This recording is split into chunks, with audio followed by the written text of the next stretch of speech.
Question 34. A technician is inspecting a specialized tray utilized for gynecological examinations. They encounter a hinged duckbill-shaped instrument designed specifically to be inserted and expanded to hold the vaginal walls open. Which specific instrument is the technician handling? A. A heavy double-action kerosene rongeur. B. A specialized Peterson speculum. C. A sharp self-retaining Gelpi retractor. D. A delicate angled laminectomy rongeur. Correct answer B. Knowledge point explanation. Core rationale. A Peterson speculum along with the Graves speculum is the classic medical instrument engineered to visually expose the vaginal cavity and cervix. The suffix ulum indicates an instrument and its duckbill design allows the surgeon to open and mechanically lock the blades in place for clinical examination. Trap analysis. Option A. A kerosene rongeur is a heavy biting instrument used to remove small pieces of dense bone during spine surgery. This option would be correct if the question asked what pistol grip instrument is tested for sharpness using a standard stiff index card. Option C. A Gelpi retractor is a self-retaining instrument with sharp outward-pointing prongs used to hold open superficial tissue incisions. This option would be correct if the question asked what instrument features two opposing sharp hooks that spread apart to expose a surgical site. Option D. A laminectomy rongeur is simply another descriptive term for a spine-specific bone biter similar to a kerosene. This option would be correct if the question asked what heavy instrument is specifically designed to bite away portions of the vertebral lamina. Concept extension. Speculums often feature a complex thumbscrew mechanism that must be fully disassembled and rigorously brushed to remove hidden bioburden during the sink decontamination phase. Question 35. A technician is assigned to the endoscopy reprocessing sink and receives a thin delicate endoscope that is slightly bendable but completely lacks the complex steering mechanisms of a fully flexible scope. According to standard anatomical usage, in which specific surgical specialty is this semi-rigid optical device predominantly utilized? A. Urological procedures involving the ureters and kidneys. B. Gastrointestinal procedures involving the deep colon. C. Orthopedic procedures involving complex joint spaces.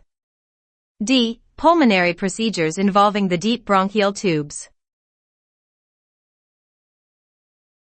Correct answer A. Knowledge point explanation. Core rationale. Semi-rigid endoscopes such as ureteroscopes are specifically designed to be extremely thin and slightly flexible. This unique structural construction allows them to safely navigate the natural slightly curved anatomical pathway from the bladder up through the ureters directly to the kidneys without snapping. Trap analysis. Option B. Gastrointestinal procedures require highly steerable, fully flexible endoscopes to navigate the extreme twists and turns of the lower colon. This option would be correct if the question asked where a highly complex colonoscope which requires mandatory pressurized leak testing is primarily utilized. Option C. Orthopedic joint procedures utilize completely rigid straight arthroscopes because the joint space does not require navigation through a curved anatomical canal. This option would be correct if the question asked where a standard rigid telescope with a fixed 30-degree viewing angle is utilized. Option D. Pulmonary procedures utilize highly steerable, fully flexible bronchoscopes to smoothly navigate the branching lung airways. This option would be correct if the question asked what specific flexible scope requires meticulous processing after exposure to a patient with active tuberculosis. Concept extension. Even though they are slightly bendable semi-rigid scopes contain highly fragile internal glass rod lenses that will easily shatter if the technician bends the shaft too far during manual cleaning. Question 36. A technician in the prep and pack area is selecting a wrapper for a bulky orthopedic basin set. To ensure proper steam penetration during the sterilization cycle, which specific textile material must the technician strictly avoid utilizing? A. A tightly woven heavy canvas material. B. A standard muslin cotton wrapper. C. A specialized woven barrier cloth. D. A woven cotton twill fabric. Correct answer A. Knowledge point explanation. Core rationale. Steam sterilization requires the sterilant to completely penetrate the packaging material to reach the instruments inside. Canvas is an extremely dense and tightly woven fabric that physically blocks steam from passing through it, making it completely unacceptable for any sterilization packaging as it guarantees cycle failure. Trap analysis. Option B. Muslin is a lightweight and highly porous 140 thread count cotton material approved for sterilization. This option would be correct if the question asked what traditional reusable woven fabric is historically utilized to create a standard 12 by 12-inch surgical towel. Option C. Barrier cloth is a modern medical-grade textile engineered to allow steam penetration while resisting moisture strike-through. This option would be correct if the question asked what specific reusable woven textile features a chemical treatment to actively repel liquid fluids. Option D. Twill is an approved woven material often used for surgical drapes and wrappers due to its durability and porosity. This option would be correct if the question asked what fabric utilizing a diagonal weave pattern is occasionally used to wrap heavy stainless steel retractors. Concept extension. If a technician accidentally utilizes an impermeable material like canvas or aluminum foil, the steam cannot reach the internal biological indicator, resulting in a failed spore test and a mandatory recall. Question 37. An environmental services technician is mopping the decontamination room floor utilizing a phenolic solution. According to standard chemical classifications for sterile processing facilities, what specific biocidal level does this chemical represent? A. A low to intermediate level environmental disinfectant. B. An intermediate to high level instrument disinfectant. C. A high level disinfectant exclusively for semi-critical items. D. A liquid chemical sterilant capable of killing bacterial spores. Correct answer A. Knowledge point explanation. Core rationale. Phenolics are standard liquid chemicals routinely utilized for disinfecting hard non-porous environmental surfaces like floors, walls, and stainless steel work tables. Because they cannot destroy large populations of bacterial spores, they are strictly classified as low to intermediate level disinfectants and are never used on medical devices intended for patient contact. Trap analysis. Option B. Phenolics are highly toxic to human tissue and severely damage plastics and rubber, meaning they are never utilized for instrument disinfection.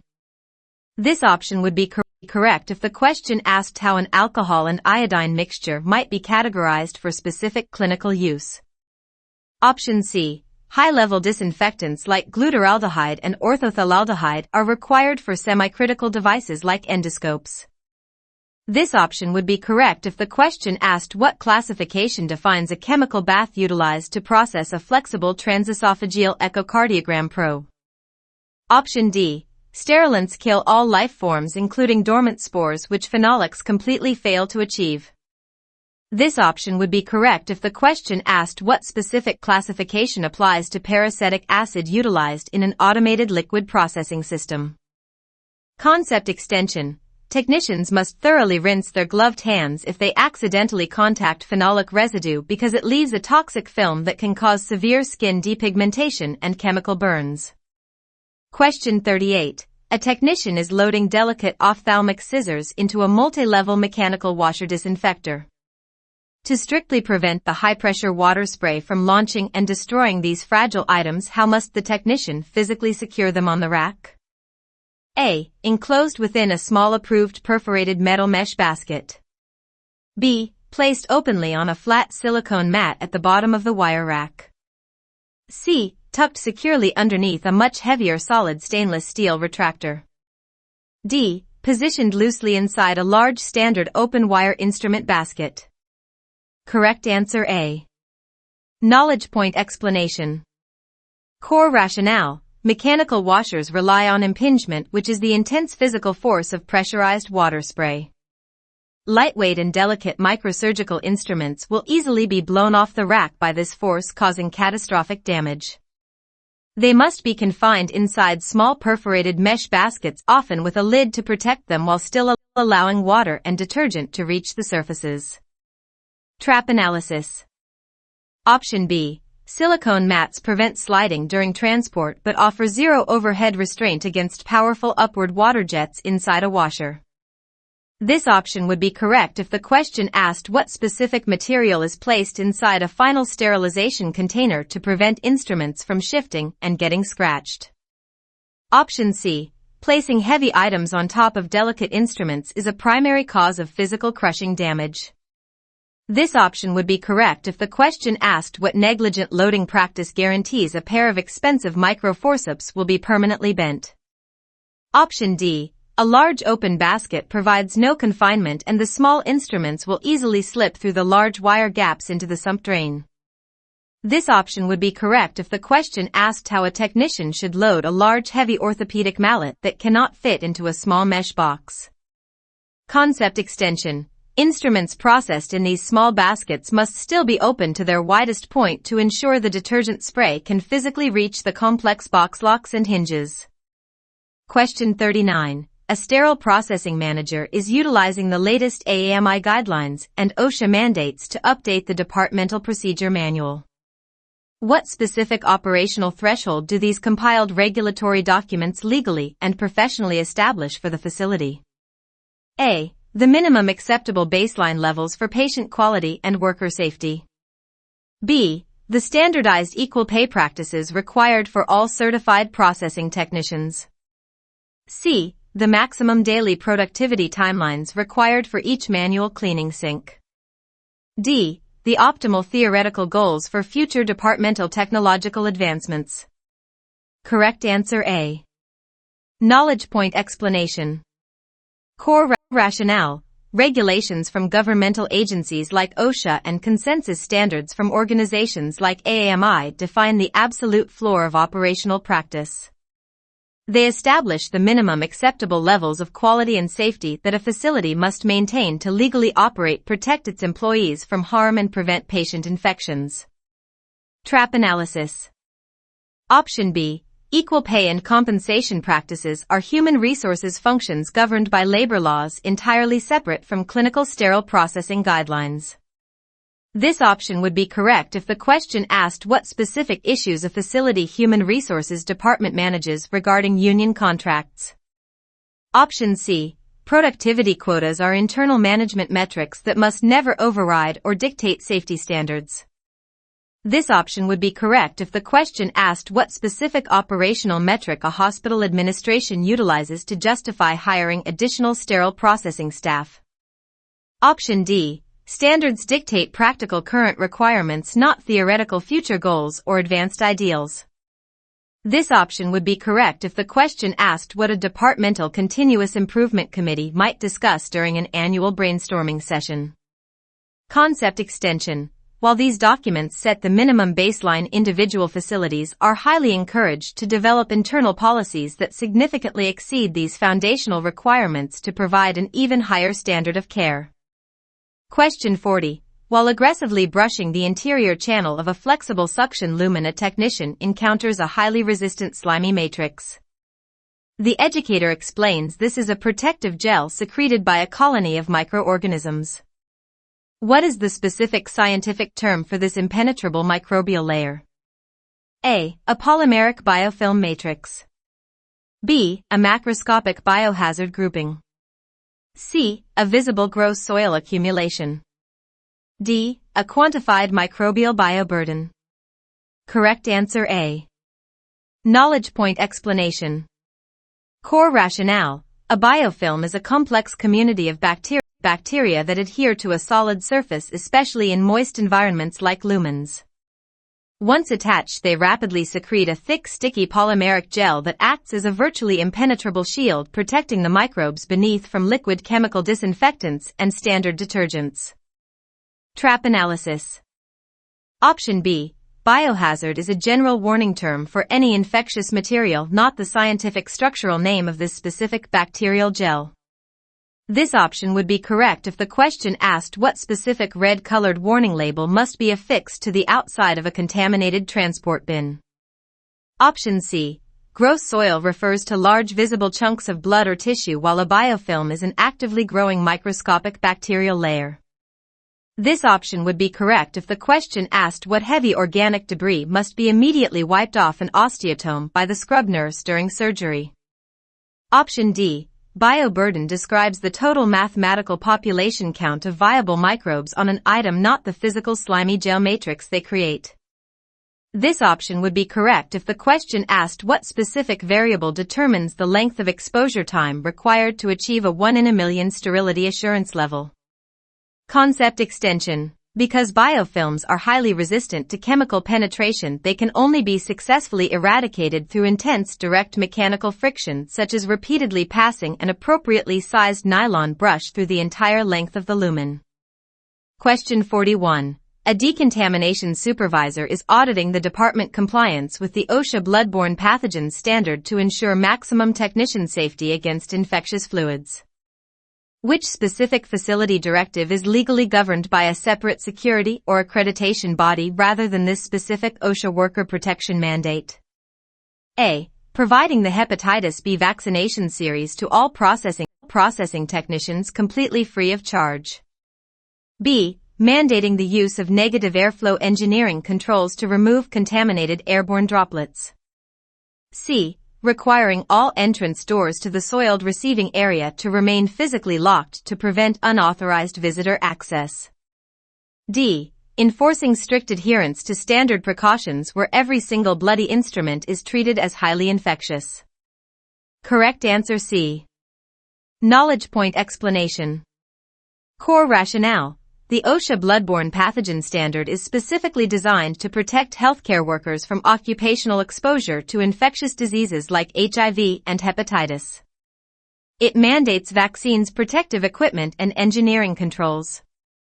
However, keeping doors locked is a facility security and traffic control measure dictated by hospital policy or the Joint Commission, not a specific OSHA pathogen exposure rule. Trap analysis. Option A. Free vaccinations are a strict legal requirement of the OSHA standard. This option would be correct if the question asked what specific medical prophylaxis an employer must legally offer to a newly hired decontamination technician. Option B. Engineering controls are a core mandate of the OSHA standard to protect respiratory health. This option would be correct if the question asked what specific physical room requirement OSHA mandates to constantly pull contaminated air away from the breathing zone. Option D. Standard precautions are the fundamental baseline of the OSHA standard. This option would be correct if the question asked what universal infection control philosophy dictates that technicians must wear a face shield when handling any used surgical tray. Concept extension. If a technician suffers a needle stick injury from a contaminated needle, the OSHA bloodborne pathogen standard mandates that the facility must immediately provide a confidential medical evaluation and follow-up care. Question 42. A sterile processing technician receives a neurosurgical tray that was just utilized on a patient with a confirmed diagnosis of Creutzfeldt-Jakob disease.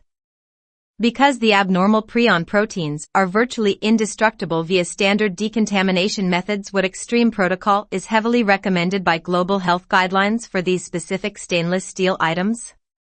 A. Submerging the entire tray in a high-level glutaraldehyde disinfectant basin for 48 consecutive hours. B. Immediately discarding the heavily contaminated surgical instruments into a secure biohazard bin for complete physical incineration. C. Processing the instruments through a standard immediate-use steam cycle followed by a routine ultrasonic cleaning bath. D. Wiping the instruments meticulously with a concentrated chlorine bleach solution before placing them in standard sterile storage. Correct answer B. Knowledge point explanation. Core rationale. Prion are misfolded proteins that cause fatal neurological diseases, and they possess an extreme resistance to standard steam and chemical sterilization. According to AAMI and WHO guidelines, the absolute safest and most preferred method for handling instruments exposed to high-risk prion tissue like brain matter is to completely bypass reprocessing and safely discard them for incineration. Trap analysis. Option A. Glutaraldehyde acts as a fixative and will chemically bond the deadly prion permanently to the stainless steel, making the instruments extremely dangerous. This option would be correct if the question asked what chemical action must be strictly avoided because it bakes proteins onto surgical devices. Option C. Standard steam cycles are completely ineffective against prion and skipping the manual wash phase violates all basic protocols. This option would be correct if the question incorrectly described an illegal and dangerous shortcut for processing general orthopedic loaners. Option D. Chlorine bleach is highly corrosive and will destroy the stainless steel passivation layer, causing massive pitting. This option would be correct if the question asked what specific harsh chemical is occasionally utilized to clean environmental blood spills on non-metallic floor surfaces. Concept extension. If a facility mandates that prion-exposed instruments must be reused, they must be kept continuously wet after use and subjected to heavily extended steam sterilization parameters such as 18 minutes at 273 degrees Fahrenheit. Question 43. While pulling instruments for the morning surgical schedule, a technician selects a rigid telescope and a high-definition fiber optic camera head for a procedure explicitly listed as an arthroscopy. Based on the medical terminology of this request, what exact physical task will the surgeon execute with these specific optical devices? A. Perform a direct visual examination of the internal cartilage and space within a patient joint. B. Physically reconstruct and artificially replace a severely degenerated skeletal structure. C. Surgically excise and completely remove a diseased segment of the patient intestinal tract. D. Utilize a laser to break down and flush out calcified mineral stones from the kidney basin. Correct answer A. Knowledge point explanation. Core rationale. Medical terminology relies on standardized roots and suffixes. The root word arthro translates to joint and the suffix scopy translates to visual examination utilizing a lighted scope.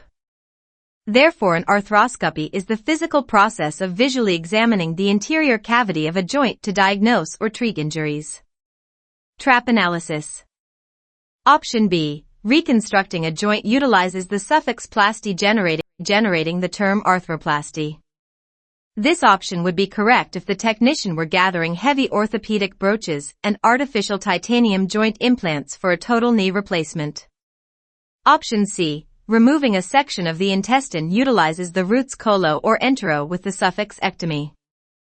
This option would be correct if the technician were assembling a major abdominal tray containing heavy bowel clamps for a colectomy procedure.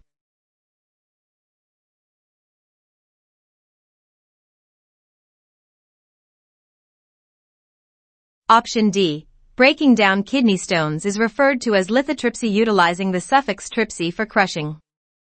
This option would be correct if the technician were processing a delicate ureteroscope used to target calcium deposits in the urinary tract. Concept extension. Arthroscopes are delicate semi-critical or critical devices depending on use that must be carefully manually washed to prevent scratching the distal glass lens before being subjected to terminal sterilization or high-level disinfection.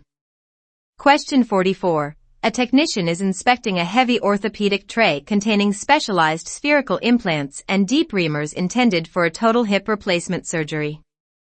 To understand the mechanical wear patterns on the extracted bone, the technician recalls that the human hip functions anatomically as what specific type of skeletal connection?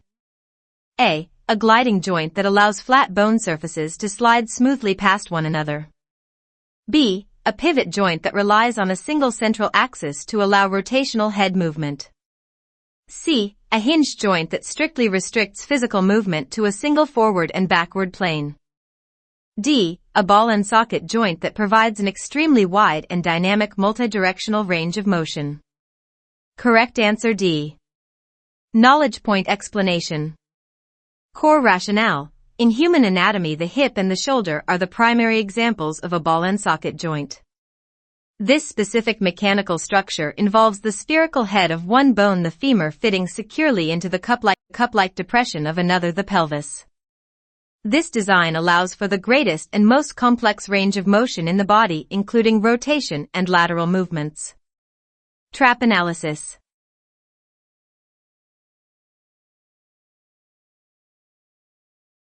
Option A. Gliding joints feature flat surfaces that shift slightly, such as the carpal bones in the human wrist. This option would be correct if the technician were inspecting small delicate plates and screws utilized for a complex wrist fracture repair. Option B. Pivot joints allow a bone to rotate around a fixed point such as the atlas and axis bones in the upper neck. This option would be correct if the technician were preparing a specialized cervical spine tray for a patient undergoing neck stabilization surgery. Option C. Hinged joints only open and close in one direction like a door such as the elbow or the knee. This option would be correct if the technician were processing an arthroscopy tray specifically designated for reconstructing a torn anterior cruciate ligament in the leg. Concept extension. Total hip arthroplasty sets include massive broaches and reamers that harbor heavy bone marrow and fat, requiring the technician to utilize robust wire brushes and prolonged enzymatic soaking during decontamination. Question 45. A technician completely finishes assembling a heavy stainless steel cardiovascular tray, encases it securely in a blue synthetic wrapper, and loads it onto the autoclave cart. What is the precise industry term for this specific processing pathway that ultimately allows the tray to be safely placed on a wire shelf for future clinical use? A. Immediate use steam sterilization. B. Point of use rapid processing. C. Terminal wrapped sterilization. D. High-level chemical disinfection. Correct answer C. Knowledge point explanation. Core rationale. Terminal sterilization is the fundamental standard operating procedure in the sterile processing department. It explicitly refers to the process where a fully cleaned and inspected instrument is placed inside a protective barrier packaging such as a wrapper, rigid container, or peel pouch and then sterilized. The barrier maintains the sterility, allowing the item to be safely stored in inventory until needed for a patient. Trap analysis. Option A. Immediate use steam sterilization utilizes specialized unwrapped trays that provide zero shelf life and cannot be stored. This option would be correct if the question asked what emergency process is utilized when a scrub tech drops the only available vascular clamp onto the floor mid-surgery. Option B. Point of use processing is an initial cleaning step, not a sterilization method. This option would be correct if the question asked what specific action a surgical nurse performs when they wipe heavy blood off a scalpel using a sterile water sponge before sending it down to decontamination. Option D. High-level disinfection only kills most microbes and is utilized for semi-critical items, not surgical trays. This option would be correct if the question asked what specific chemical bath process is utilized to render a flexible colonoscope safe for the next patient. Concept extension. A terminal sterilization cycle must always include a dedicated dry time phase to completely evaporate steam moisture from the wrappers, preventing the formation of wet packs which instantly void the sterility. Question 46. While loading a multi-level cart for a standard steam sterilization cycle, a technician must arrange heavy stainless steel basin sets alongside rigid containers and wrapped trays. To guarantee proper steam penetration and prevent wet packs, how must the technician physically position the basin sets on the metal rack? A. Position the basin sets perfectly flat facing the sterilizer ceiling to catch the incoming steam. B. Stack the wrapped trays tightly against the basin sets, leaving absolutely no visible space. C. Lay the solid rigid containers entirely sideways on their edge next to the heavy basins. D. Tilt the basin sets completely on their edge to facilitate the continuous drainage of water condensate. Correct answer D. Knowledge point explanation. Core rationale. A fundamental loading rule for steam sterilization dictates that all solid bowls and basin sets must be tilted on their edge. Because steam condenses into liquid water transferring heat, this water must be able to utilize gravity to drain completely out of the basin. Tilting the items ensures no water pools inside, preventing disastrous wet packs. Trap analysis. Option A. Placing basins perfectly flat facing up creates a bowl that traps heavy water condensation, directly causing a wet pack failure. This option would be correct if the technician were arranging flat absorbent silicone mats flat inside a metal tray base. Option B. Stacking items tightly with no space completely blocks the circulation of steam, preventing the sterilant from reaching the center of the load. This option would be correct if the technician were organizing fully cooled packages on a dry storage shelf to maximize inventory space. Option C. Rigid containers must sit perfectly flat on their base to maintain bottom filter integrity and prevent tipping. This option would be correct if the technician were loading paper plastic peel pouches which are strictly required to stand upright on their edge. Concept extension. When arranging mixed loads, heavy items like basins and rigid containers must be placed on the lowest shelves while lighter peel pouches and textile packs belong on the upper shelves to prevent condensate from dripping onto delicate items. Question 47. A technician is adjusting the wire shelving units inside the sterile storage room before transferring a load of fully cooled orthopedic trays. To strictly comply with infection control standards regarding floor contamination, what is the minimum required distance the lowest shelf must be positioned above the floor? A. Exactly 2 to 4 inches off the ground surface. B. Precisely 5 to 7 inches above the flooring. C. A minimum of 8 to 10 inches above the floor. D. A maximum of 12 to 15 inches off the ground.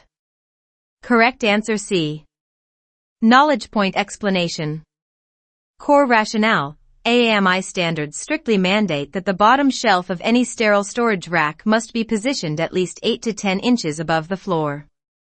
This critical physical gap protects sterile packages from splashing water during floor mopping, accumulating dust bunnies, and wandering facility pests. Trap analysis. Option A. 2 to 4 inches is dangerously close to the floor and guarantees packages will be splashed with dirty mop water. This option would be correct if the question asked for the specific gap required between sterilized packages to allow for proper air circulation on the shelf. Option B. 5 to 7 inches still violates the established minimum distance, exposing inventory to lower-level air currents and dust. This option would be correct if the question asked what specific length of instrument tape is generally required to securely identify a standard retractor handle. Option D.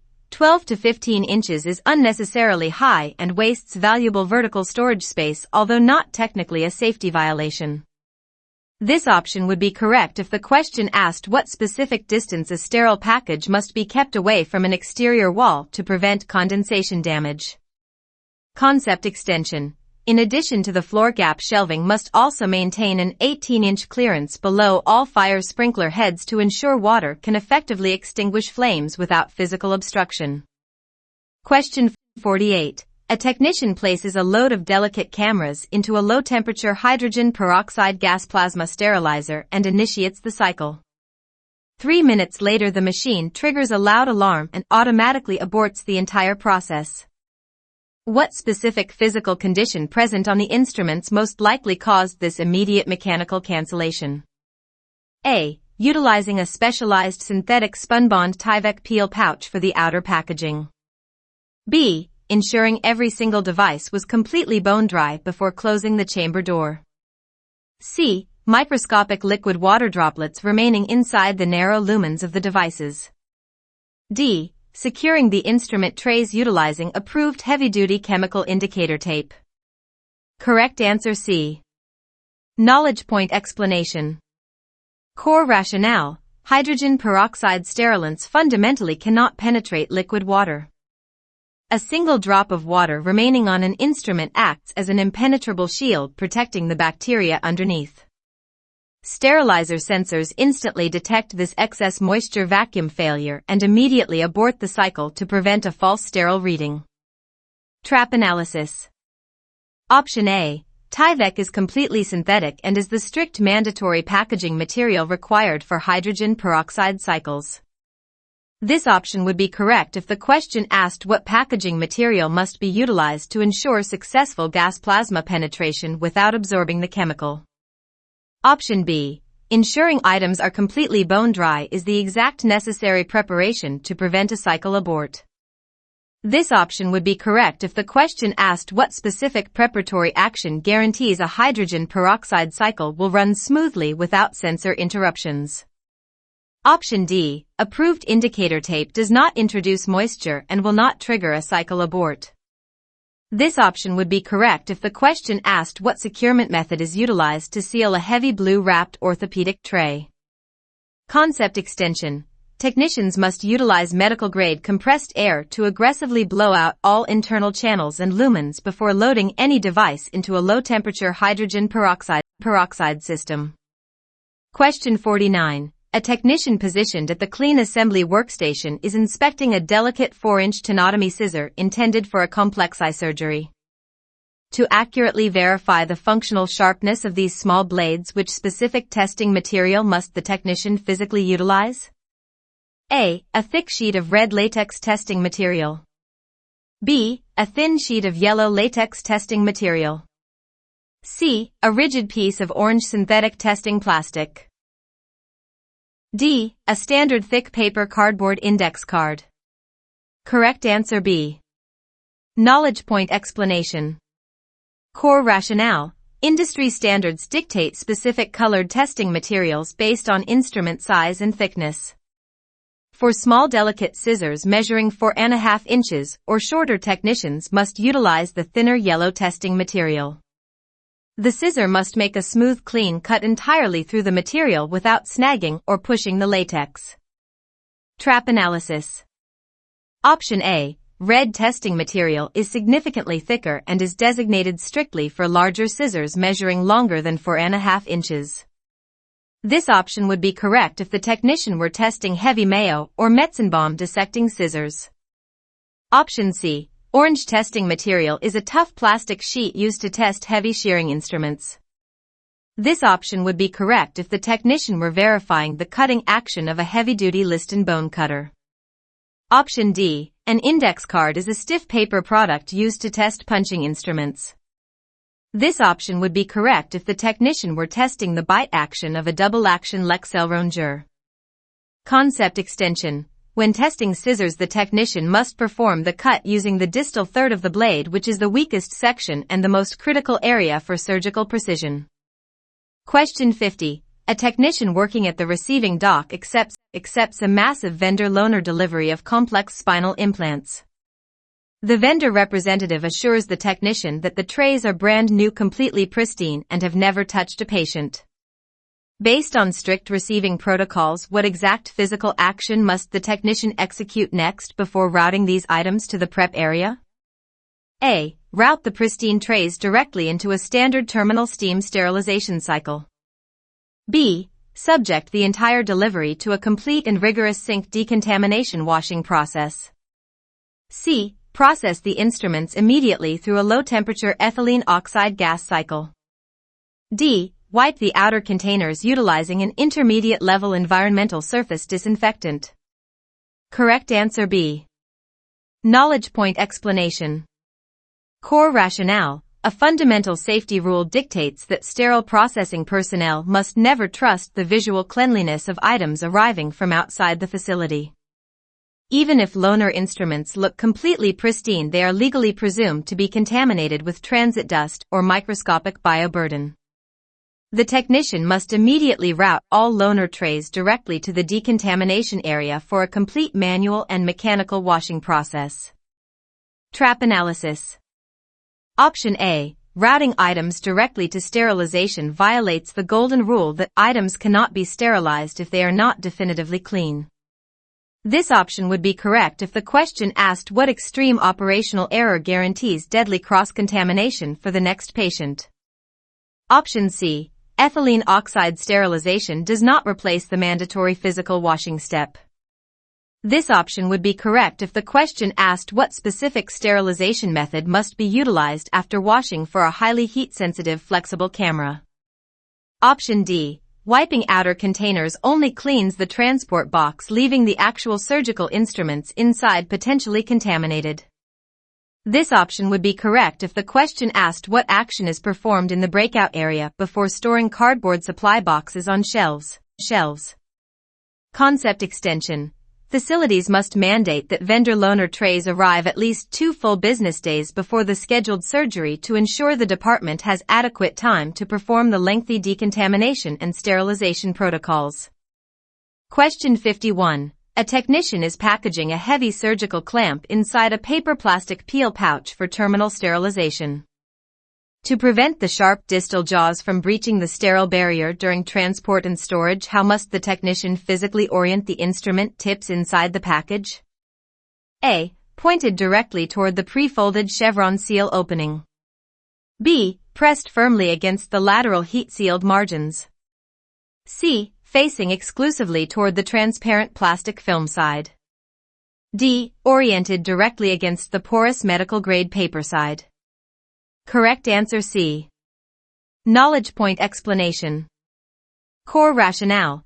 The paper side of a peel pouch is highly porous and delicate, while the plastic side is significantly stronger and more puncture resistant. A technician must always place the heavy or sharp tips of an instrument facing the plastic side to prevent the device from physically tearing the paper and instantly destroying the sterile integrity of the package. Trap analysis. Option A. The chevron opening is designed for the user to cleanly peel the pouch open. The instrument handle rings, not the sharp tips, must face this opening to allow a scrub nurse to grasp the item aseptically.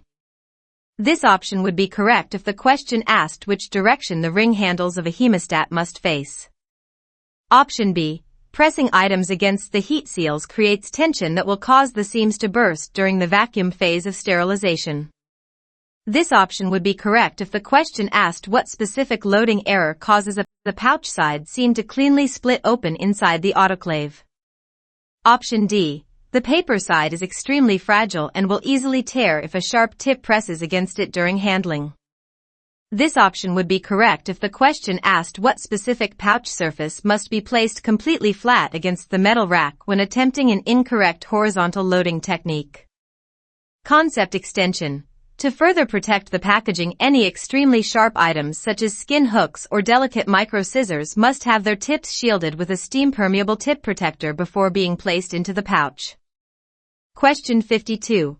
While sorting items in the decontamination area, a technician identifies a stainless steel scalpel handle that was utilized to incise sterile tissue and physically entered a patient bloodstream. According to the Spaulding classification system, how must the technician categorize this specific device to determine its rigorous processing requirements? A. As a critical item requiring mandatory terminal sterilization. B. As a semi-critical item requiring high-level disinfection processing. C. As a non-critical item requiring low-level environmental wiping. D. As a restricted biohazard item requiring immediate physical incineration. Correct answer A. Knowledge point explanation. Core rationale. The Spaulding classification system dictates processing levels based on infection risk. Any medical device that directly enters sterile internal tissue or the vascular system carries the absolute highest risk of introducing a fatal infection. Therefore, these items are classified as critical and must be completely sterilized to eradicate all microbial life, including bacterial spores. Trap analysis. Option B. Semi-critical items only contact intact mucous membranes and do not pierce sterile tissue. This option would be correct if the technician were sorting a flexible colonoscope utilized for a routine gastrointestinal screening. Option C. Non-critical items only touch intact outer skin, posing a minimal infection risk. This option would be correct if the technician were processing a reusable patient blood pressure cuff or a set of crutches. Option D. Restricted biohazard incineration is not a Spaulding processing category but a final disposal method. This option would be correct if the technician received a cheap disposable scalpel blade known to be heavily contaminated with indestructible prion. Concept extension. If a heat-sensitive critical item cannot tolerate a steam autoclave cycle, it must be routed to a low-temperature sterilization system such as hydrogen peroxide gas plasma, but the requirement for absolute sterility remains unchanged. Question 53. A technician is monitoring a multi-chamber automated washer disinfector as it processes a heavily soiled load of orthopedic reamers. The machine utilizes a specialized mechanical action known as impingement to aggressively blast away tough dried bone debris. Which precise combination of operational factors generates this highly effective automated cleaning action? A. cool utility tap water paired with a mild enzymatic foam and a continuous low-pressure flushing action. B. A static ultrasonic cavitation bath utilizing a neutral pH detergent in a heated fluid basin. C. Highly heated water mixed with specific alkaline detergents and an aggressive high-pressure spray force action. D. Warm critical water combined with a heavy friction manual brushing technique utilizing nylon bristles. Correct answer C. Knowledge point explanation. Core rationale. Impingement is the defining mechanical force utilized inside automated washer disinfectors. It is created by a powerful combination of highly pressurized water spray physically blasting the instrument's hot water temperatures, thermally breaking down fats, and specific alkaline detergents chemically dissolving tough organic soils. Trap analysis. Option A. Cool water and enzymatic foams are utilized for initial manual pre-cleaning at the sink, not the aggressive mechanical impingement phase. This option would be correct if the question asked what specific soaking combination is utilized to safely loosen dried blood on delicate microsurgical scissors before physical brushing begins. Option B. Ultrasonic cavitation utilizes imploding microscopic gas bubbles to pull dirt out of crevices, which is an entirely different mechanical action than spray impingement. This option would be correct if the question asked what specialized equipment is necessary to extract dried bioburden from the microscopic hinges of a box lock instrument. Option D. Manual brushing relies on direct physical human friction rather than automated water pressure. This option would be correct if the question asked what absolute mandatory physical step must a technician perform on a suction tube before placing it into the automated washer. Concept extension. Because impingement relies on direct spray contact, instruments must be loaded in open wire baskets with all box locks fully unhinged to ensure the pressurized water stream reaches every single internal surface.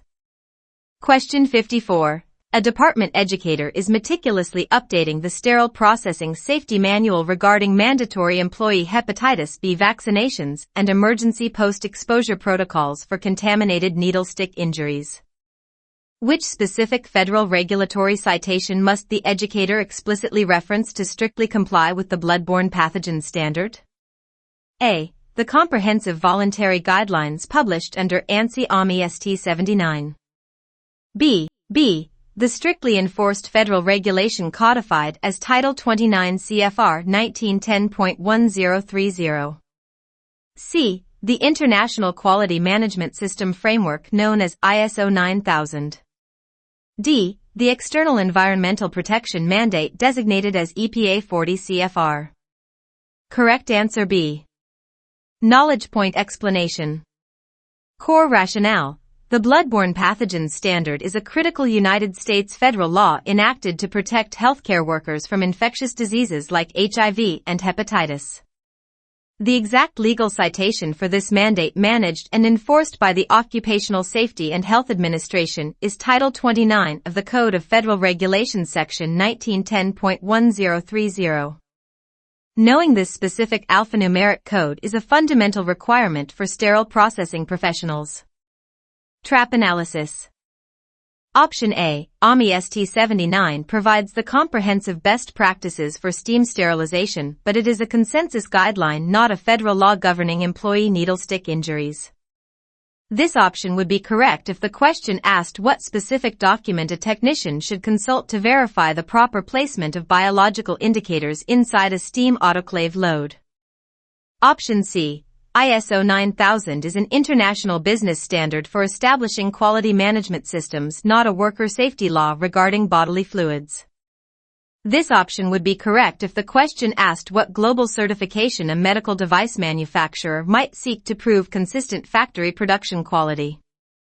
Option D. EPA regulations govern external environmental pollution, not internal occupational exposure to patient blood. This option would be correct if the question asked what specific federal regulation dictates how a facility must legally vent toxic ethylene oxide gas into the outside atmosphere. Concept extension. Under 29 CFR 1910.1030, all employers are legally obligated to provide personal protective equipment such as heavy-duty decontamination gloves and fluid-resistant gowns to employees at no cost.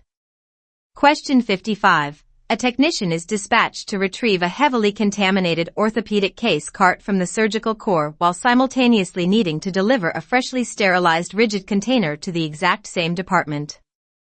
To maximize daily time efficiency, the technician considers placing both items onto a single large transport cart.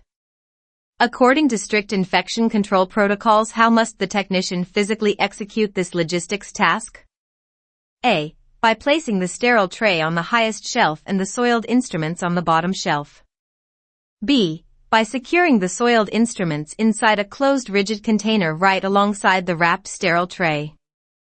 C. By placing both the sterile and contaminated items on the top deck for continuous visual monitoring. D. By utilizing two entirely separate dedicated trips because simultaneous mixed transport is strictly prohibited. Correct answer D. Knowledge point explanation. Core rationale. A foundational rule of infection control dictates a strict separation of clean and dirty items to prevent deadly cross-contamination. Transporting freshly sterilized packages on the exact same cart as biohazardous soiled instruments regardless of shelves or containers is a severe violation. The technician must utilize completely separate dedicated carts and distinct transport pathways for clean versus soiled items. Trap analysis. Option A. Vertical separation on the same cart still creates an unacceptable risk of airborne microbes or dripping fluids contaminating the sterile item during movement. This option would be correct if the question asked how to arrange heavy metal basins versus delicate peel pouches inside a steam autoclave rack. Option B. Securing items in containers on the same cart still violates the absolute rule against mixed clean and dirty transport. This option would be correct if the question asked how multiple contaminated instrument sets from the same patient surgery should be safely prepared for transport back to decontamination. Option C. Placing both items on the top deck guarantees immediate and direct physical cross-contamination. This option would be correct if the question asked what negligent transport action will instantly result in the immediate rejection and mandatory reprocessing of a sterile tray. Concept extension. Facilities often color-code their transport carts, such as using red carts exclusively for soiled biohazardous returns and green or blue carts specifically for delivering sterile inventory to prevent accidental mixed usage. Question 56. A technician is preparing to dispose of heavily soiled suction canisters from the operating room and must select the legally mandated disposal bag. To strictly comply with OSHA regulations regarding the visual identification of infectious materials, what specific color combination must the technician physically verify on the biohazard warning label? A. Solid green with a contrasting white universal symbol.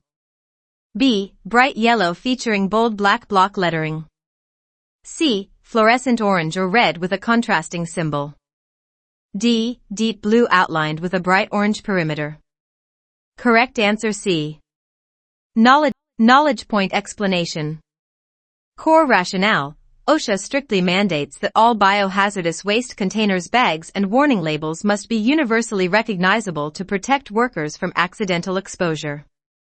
The law specifically dictates that these warnings must feature a fluorescent orange or orange-red background with the universal biohazard symbol printed in a contrasting color, usually black. Trap analysis. Option A. Green is universally utilized for general recycling or non-infectious municipal waste. This option would be correct if the question asked what color bin is utilized for empty sterile saline bottles.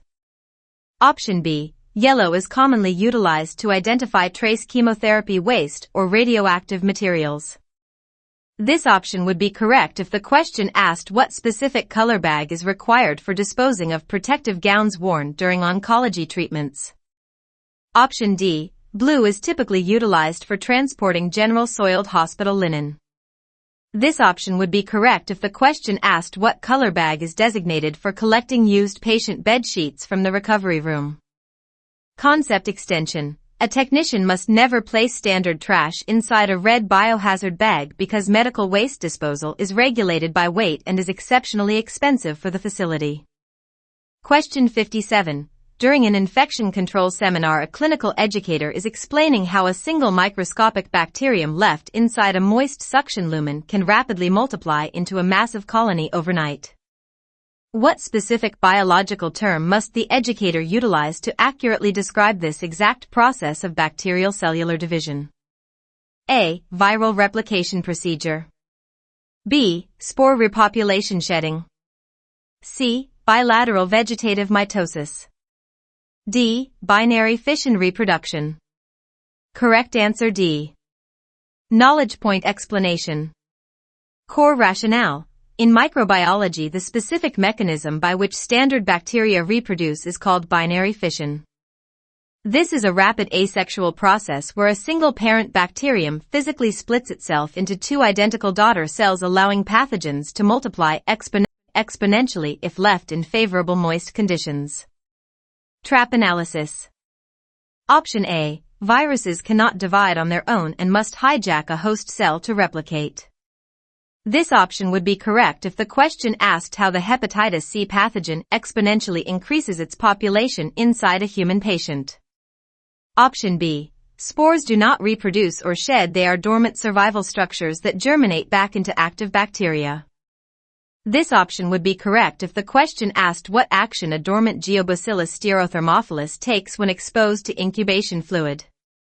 Option C. Mitosis is the complex cell division process utilized by eukaryotic cells like human tissue, not simple bacteria. This option would be correct if the question asked how human epithelial skin cells continually regenerate over a wound. Concept extension. Because binary fission occurs so rapidly, an instrument left uncleaned for several hours will develop a severe bioburden load, making it significantly harder to clean and sterilize later. Question 58. A sterile processing technician is deciphering a complex surgical preference card requesting a specialized tray for an appendectomy. To accurately determine that the procedure involves the physical removal of the organ rather than just a visual examination, which structural component at the very end of the medical term must the technician analyze? A. The anatomical root word. B. The descriptive prefix. C. The procedural suffix. D. The linking combining vowel. Correct answer C. Knowledge point explanation. Core rationale. Medical terminology is structurally built using specific word elements. The suffix is the word element located at the absolute end of the term. It typically describes the specific condition, disease, or physical surgical procedure being performed, such as ectomy, indicating surgical removal. Trap analysis. Option A. The root word is the core element establishing the basic meaning, usually the body part involved. This option would be correct if the question asked which element identifies that the appendix is the specific anatomical target of the surgery. Option B. The prefix is located at the beginning of the word to modify its meaning regarding size, location, or time. This option would be correct if the question asked which word element in perioperative indicates events happening entirely around the time of surgery. Option D. The combining vowel is a linking letter, usually an O, that connects roots and suffixes for easier pronunciation. This option would be correct if the question asked what grammatical tool smoothly joins arthroscopy together. Concept extension. Recognizing common suffixes like otomy, meaning to cut into, versus ostomy, meaning to create an opening, prevents technicians from pulling the wrong surgical trays. Question 59. A newly hired technician brings a cart of bloody instruments into the decontamination area and asks the supervisor how to quickly sterilize them. The supervisor firmly explains the absolute fundamental rule of sterile processing workflow. What specific physical action must the technician execute as the absolute first mandatory step before any sterilization can ever occur? A. Segregating and sorting the heavy instruments by metal type.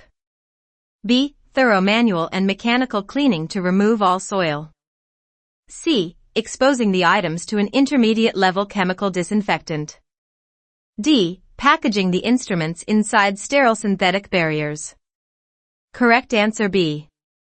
Knowledge point explanation. Core rationale. The golden rule of the profession is if it is not clean it cannot be sterilized. Cleaning is the overarching first mandatory step of the entire sterilization process. All visible gross soil and invisible bioburden must be physically removed through manual scrubbing and mechanical washing, otherwise the remaining soil will shield microorganisms from the sterilant gas or steam. Trap analysis. Option A. Sorting is an initial task within the decontamination area, but cleaning is the holistic primary phase required for sterilization. This option would be correct if the question asked what immediate triage action prevents heavy retractors from crushing delicate micro-scissors in the sink. Option C. Disinfecting a bloody instrument is highly dangerous because the chemicals will fixate the proteins directly onto the metal. This option would be correct if the question asked what prohibited shortcut guarantees a flexible endoscope will retain dangerous bioburden forever. Option D. Packaging occurs in the clean assembly area only after the instrument has been entirely decontaminated. This option would be correct if the question asked what critical barrier phase must occur immediately prior to loading a sterile tray onto the autoclave rack. Concept extension. Improper cleaning guarantees sterilization failure regardless of how long the instruments are exposed to high temperatures within the autoclave chamber. Question 60. An operating room liaison calls the sterile processing department and urgently requests a dedicated laparoscopic tray containing specialized clips and graspers for a patient requiring the surgical removal of their gallbladder. Based on standard medical terminology, what precise procedure name will the technician look for on the official surgical schedule? A. A laparoscopic colectomy. B. A laparoscopic cholecystectomy. C. A standard open parotidectomy. D. An emergency total gastrectomy. Correct answer B. Knowledge point explanation. Core rationale. In medical terminology, the root word cholecyst refers specifically to the gallbladder, chole meaning bile and cyst meaning fluid sac. Combined with the suffix ectomy, which means surgical removal, a cholecystectomy is the exact clinical term for the surgical extraction of a patient gallbladder. Trap analysis. Option A. A colectomy utilizes the root cholo, indicating the surgical removal of a diseased portion of the large intestine. This option would be correct if the technician were pulling heavy bowel anastomosis staplers for a lower digestive tract surgery. Option C. A parotidectomy involves the surgical removal of the parotid salivary gland located near the jaw. This option would be correct if the technician were preparing a delicate facial nerve monitoring tray for an oral maxillofacial surgeon. Option D. A gastrectomy utilizes the root gastro, indicating the complete or partial removal of the patient's stomach. This option would be correct if the technician were assembling a major bariatric surgical tray for an extreme weight loss procedure. Concept extension. Laparoscopic cholecystectomy trays feature specialized insulated hook cautery wands and clip appliers that require thorough visual inspection for insulation tears utilizing a dedicated electronic testing device. Question 61. A technician has just removed a specialized cardiac instrument from an immediate use steam sterilization cycle to fulfill an urgent operating room request. While rushing the item down the hallway to the surgical suite, how must the technician physically handle the device to comply with AAMI transport standards? A. Enclosed within a sealed rigid receptacle to strictly minimize environmental contamination potential. B. Carried openly on a sterile towel if the operating room is reached within 3 minutes. C. Left on a wire rack to completely cool to room temperature before initiating the physical transfer. D. Placed securely inside a standard red biohazard transport bin to warn surrounding facility staff. Correct answer A. Knowledge point explanation. Core rationale. Items processed via immediate use steam sterilization are not wrapped in terminal protective barriers. Because they are highly vulnerable to airborne microbes and dust during transport from the sterilizer to the patient, they must be transported inside a closed rigid sterile container to physically protect them from contamination. Trap analysis. Option B. carrying an unwrapped item openly through a hallway guarantees airborne contamination regardless of the transport speed.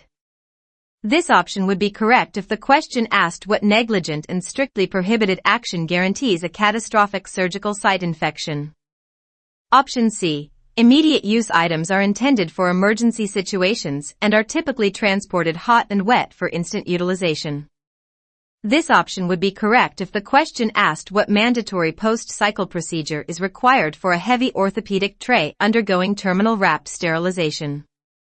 Option D. A red biohazard bin is exclusively utilized for dirty contaminated items, not freshly sterilized instruments. This option would be correct if the question asked how the technician should return the bloody instrument back to the decontamination area after the surgery is complete. Concept extension. The rigid container utilized for transport must itself be cleaned and sterilized according to manufacturer instructions before it can be used to move the urgently needed device. Question 62. A sterilizer technician reviews a thermal printout from a failed steam autoclave load indicating severe cold spots inside the chamber. The technician determines that certain atmospheric elements were not properly evacuated during the dynamic air removal conditioning phase. What specific elements is the technician diagnosing? A. Residual concentrations of low-temperature ethylene oxide gas. B. Non-condensable gases such as ambient room air or nitrogen. C. Saturated steam vapors generated directly by the facility boiler. D. Highly concentrated vaporized hydrogen peroxide fluid plasma. Correct answer B. Knowledge point explanation. Core rationale. Non-condensable gases are elements like air, nitrogen, or oxygen that cannot liquefy condense under the standard operating pressures and temperatures of a steam sterilizer. If air remains trapped inside the chamber, it acts as a thermal insulator, creating cold pockets where steam cannot reach the instruments, causing a sterilization failure. Trap analysis. Option A. Ethylene oxide is an entirely different chemical sterilization modality and is never present inside a standard steam autoclave. This option would be correct if the question asked what toxic fumigant gas requires a dedicated enclosed room with massive negative airflow ventilation. Option C. Saturated steam is exactly what is supposed to be in the chamber and it readily condenses into liquid water to transfer heat.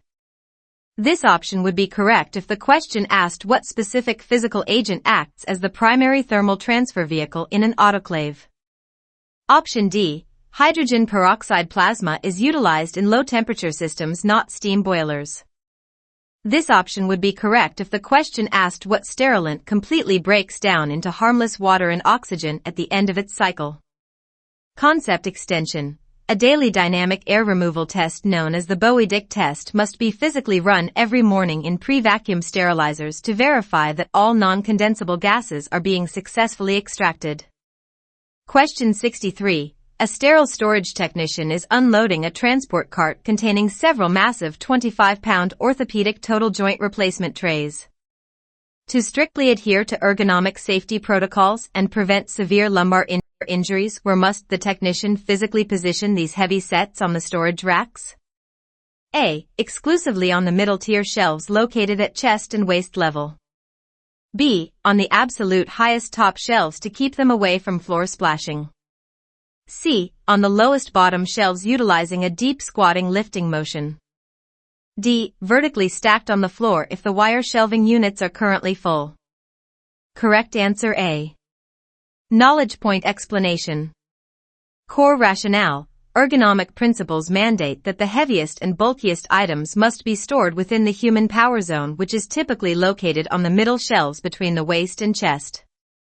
This positioning allows technicians to utilize their strong core and leg muscles to lift the heavy trays, preventing devastating back or shoulder injuries. Trap analysis. Option B. Lifting 25-pound metal trays above the head places extreme dangerous stress on the fragile rotator cuff muscles of the shoulder. This option would be correct if the question asked where lightweight extra linen packs should be stored to maximize vertical space. Option C. Bending completely down to the bottom shelf to lift heavy loads applies massive torque to the lower spine, causing herniated discs. This option would be correct if the question asked where a lightweight paper plastic peel pouch bin should be positioned if the middle shelves are full. Option D. Storing sterile items directly on the floor is a catastrophic infection control violation regardless of shelf space. This option would be correct if the question asked what illegal storage action will result in an immediate automatic failure during a Joint Commission facility inspection. Concept extension. If a tray exceeds the facility weight limit, usually 25 pounds, the technician should request assistance from a coworker to perform a tandem team lift, reducing the individual ergonomic burden. Question 64. A technician in the clean assembly area is preparing a highly heat-sensitive battery pack for a low-temperature gas plasma sterilization cycle. To prevent the sterilizer sensors from aborting the cycle due to chemical absorption, which specific containment wrapper must the technician select? A. A standard woven muslin cotton surgical textile drape. B. A disposable cellulose-based porous paper wrapper. C. A combination paper and plastic transparent peel pouch. D. A synthetic polyethylene spun-bond Tyvek peel pouch. Correct answer D. Knowledge point explanation. Core rationale. Hydrogen peroxide gas plasma sterilizers fundamentally cannot tolerate any cellulose-based materials like paper or cotton. Cellulose aggressively absorbs the hydrogen peroxide, rendering the sterilant ineffective and instantly triggering a machine abort. Therefore, technicians must exclusively utilize completely synthetic packaging materials such as polyethylene Tyvek to ensure cycle success. Trap analysis. Option A. Muslin cotton is comprised entirely of cellulose fibers and will immediately fail a hydrogen peroxide cycle. This option would be correct if the question asked what reusable fabric is historically utilized to wrap heavy stainless steel retractors for standard high-heat autoclaving. Option B. Paper wrappers are cellulose-based and will cause the exact chemical absorption failure the technician is trying to avoid. This option would be correct if the question asked what specific packaging material is strictly forbidden in an ozone or hydrogen peroxide sterilizer but acceptable in steam. Option C. The paper backing on a standard peel pouch contains cellulose and will trigger an instant machine cancellation. This option would be correct if the question asked what common packaging is widely utilized to sterilize lightweight hemostats in an ethylene oxide chamber. Concept extension. Beyond packaging, technicians must also ensure that no cotton gauze sponges or paper count sheets are placed inside the surgical trays slated for hydrogen peroxide sterilization, as these internal items will also cause a cycle abort. Question 65. A materials management technician receives a pallet of disposable surgical sponges delivered in massive corrugated cardboard boxes. Before the individual sterile packages inside can be transferred to the pristine sterile storage room, what physical action must the technician perform regarding these outer shipping containers? A. Wipe their exterior corrugated surfaces with an intermediate level disinfectant. B. Discard them entirely within the designated external breakout zone. C. Stack them neatly on the bottom shelf of the sterile storage racks. D. Place them inside an ozone cabinet to eradicate transit pests prior to storage. Correct answer B. Knowledge point explanation. Core rationale. Outer shipping containers made of corrugated cardboard are heavily contaminated with dust, dirt, and insect pests accumulated during transit. Infection control protocols mandate these dirty boxes must be entirely broken down and discarded in a dedicated breakout area. They are strictly forbidden from ever crossing the threshold into the clean, sterile storage room. Trap analysis. Option A. Corrugated cardboard is porous and absorbs liquid disinfectants, rendering the wiping process completely useless while destroying the box. This option would be correct if the question asked how a technician should clean a solid plastic transport bin before bringing it back into the prep area. Option C. Bringing corrugated boxes into sterile storage is a critical infection control violation that contaminates the entire environment. This option would be correct if the question asked what negligent action guarantees the introduction of warehouse spiders and fungal spores into the clean core. Option D. Ozone cabinets are not utilized for eradicating warehouse pests from cardboard trash. This option would be correct if the question asked what highly toxic sterilant is occasionally utilized in specialized machines to process heat-sensitive medical devices. Concept extension. The smaller clean inner shelf cartons containing the actual sterile gloves or sponges are permitted to enter the sterile storage area once they have been safely extracted from the dirty outer corrugated shipping box. Question 66. A technician in the clean assembly area is sorting through a pile of surgical scissors.